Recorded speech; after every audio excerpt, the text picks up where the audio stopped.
Hello everyone, मेरा नाम है रश्मित सिंह। मैं हूं आपका लॉ ऑफ अट्रैक्शन कोच और होपोनोपोनो हीलर। दोस्तों, आज हम बात करने वाले हैं कि भगवद गीता और लॉ ऑफ अट्रैक्शन में क्या डिफरेंसेस है, क्या सिमिलैरिटीज़ है। अगर आपके लिए कभी लॉ ऑफ अट्रैक्शन काम नहीं किया है तो अगर आप थोड़ा सा भगवद गीता का ज्ञान लेकर लॉ ऑफ अट्रैक्शन का इस्तेमाल करेंगे, लॉ ऑफ अट्रैक्शन टेक्निक को प्रैक्टिस करेंगे तो आपके लिए लॉ ऑफ अट्रैक्शन बहुत ही फास्ट तरीके से काम करेगा और आप खुद इसका रिजल्ट देख पाएंगे। लॉ ऑफ अट्रैक्शन का नाम तो अभी अभी प्रचलित हुआ है, पॉपुलर हुआ है, लेकिन इसे हजारों सालों पहले श्री कृष्ण ने भगवद गीता में वर्णन किया है। यथा दृष्टि तथा सृष्टि, यानी जिस नजरिए से आप इस दुनिया को देखते हैं, दुनिया वैसे नहीं दिखती बल्कि दुनिया वैसी ही है। तो अगर आपको अपनी दुनिया बदलनी है तो सबसे पहले आपको अपना देखने का नज़रिया बदलना होगा। लॉ ऑफ अट्रैक्शन कहता है कि जब आप किसी भी चीज़ पर विश्वास करते हैं, किसी भी इच्छा पर पूरा विश्वास करते हैं, तब वो चीज़ आप किसी भी तरीके से हासिल कर लेंगे। क्या ये बात सच है? 100% सच है। लेकिन लॉ ऑफ अट्रैक्शन वैसे काम नहीं करता जैसा आप सोचते हैं। द सीक्रेट किताब में लिखा है, आस्क बिलीव रिसीव, यानी कि मांगो, उस पर विश्वास करो, फिर वो चीज़ आपको हासिल हो जाएगी। लेकिन उसमें ये नहीं बताया गया कि वो चीज़ हासिल नहीं हुई तो क्या करें, और यही चीज़ भगवद गीता में बताया गया है। भगवद गीता के अनुसार जब आप किसी मटेरियल चीज़ को हासिल करने की कोशिश करते हैं, फिर चाहे वो कार हो, घर हो, पैसा हो, कुछ भी चीज़ हो, जब आपका फोकस उस चीज़ को हासिल करने पर होता है तब आपका अटैचमेंट उस चीज़ के साथ हो जाता है। और जब आप उसके साथ अटैच हो जाते हैं और वो चीज़ आपको हासिल हो गई तब तो बहुत अच्छी बात है, लेकिन अगर हासिल नहीं हुई तब आपको एंगर, फ्रस्ट्रेशन, इन नेगेटिव इमोशंस का सामना करना पड़ता है और इसके कारण बुद्धि का नाश होता है, यानी कि आप अल्टीमेट ब्लिस की पोजीशन पर नहीं पहुंच सकते, यानी कि आप कभी भी एनलाइटनमेंट हासिल नहीं कर सकते। एक एग्जांपल से समझते हैं, एक गरीब है, एक अमीर है। लॉ ऑफ अट्रैक्शन के अनुसार जो गरीब है, अगर वो पॉजिटिव सोचे तो क्या वो बहुत सारे पैसे हासिल कर लेगा?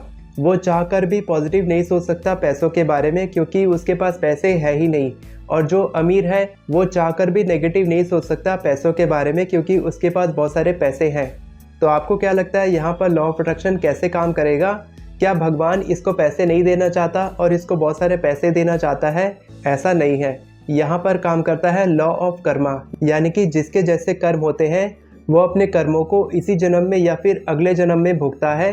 फिर चाहे वो कर्म इस जन्म के हो या फिर पिछले जन्म के हो, उसको कर्म तो भोगने ही पड़ेंगे, इसीलिए उसको गरीबी का सामना करना पड़ता है। और जो अमीर है उसने पिछले जन्म में या फिर इस जन्म में वैसे अच्छे कर्म किए होंगे, इसीलिए वो अमीर है। तो यहाँ पर काम करता है law of Karma.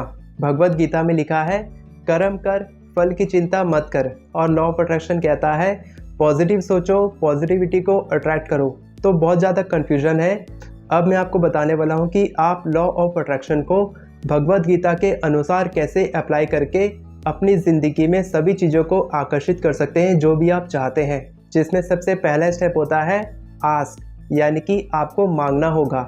Law of attraction के अनुसार आप किसी भी बड़ी इच्छा को मांग सकते हैं और भगवद गीता में कहा है कि मांगो, मांगने में कोई बुराई नहीं है, लेकिन कभी भी किसी का बुरा मत चाहो, बुरा मत करो, बुरा मत सोचो। इस तरीके से आप किसी भी चीज़ को मांग सकते हैं और जब आप पॉजिटिव इंटेंशन के साथ मांगते हैं तब वो चीज़ आपको हासिल होती है। क्योंकि जब आप गुस्सा करते हैं, किसी के बारे में नेगेटिव सोचते हैं, तब आपके ही नरक का द्वार खुलता है।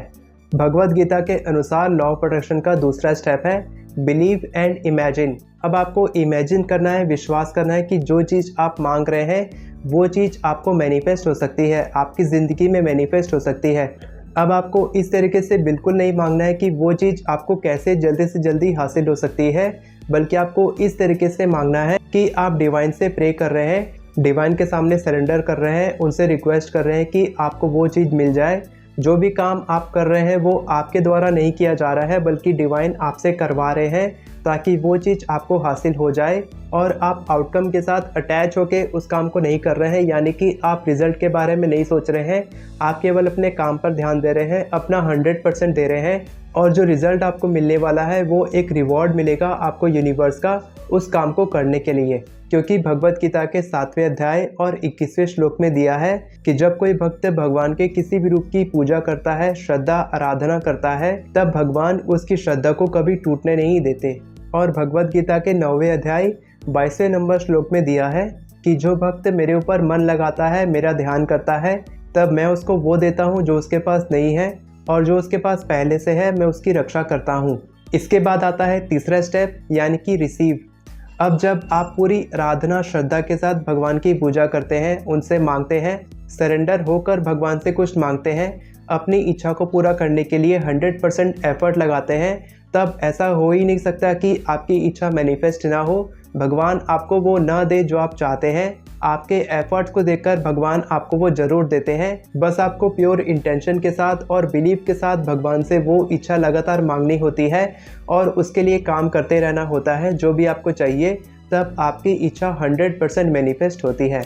मैं आपको फिर से याद दिलाना चाहता हूँ कि अगर आप मेरी एफर्मेशन ई बुक खरीदना चाहते हैं तो डिस्क्रिप्शन में आपको लिंक मिल जाएगा, वहाँ से आप मेरी ई बुक खरीद सकते हैं, जिसकी मदद से आप केवल 10 मिनट में 50 से भी ज़्यादा एफर्मेशंस लिख सकते हैं। अगर आप अपनी मैनिफेस्टेशन पूरी करने के लिए मेरी मदद लेना चाहते हैं तो कैलेंडर का लिंक आपको डिस्क्रिप्शन में मिल जाएगा, वहाँ से आप फ्री कॉल बुक कर सकते हैं और मेरे से बात कर सकते हैं। वीडियो पसंद आई हो तो वीडियो को लाइक करें, चैनल को सब्सक्राइब करें, बेल नोटिफिकेशन को ऑन कर लें ताकि आपको इसी तरह की वीडियोस आगे भी मिलती रहे।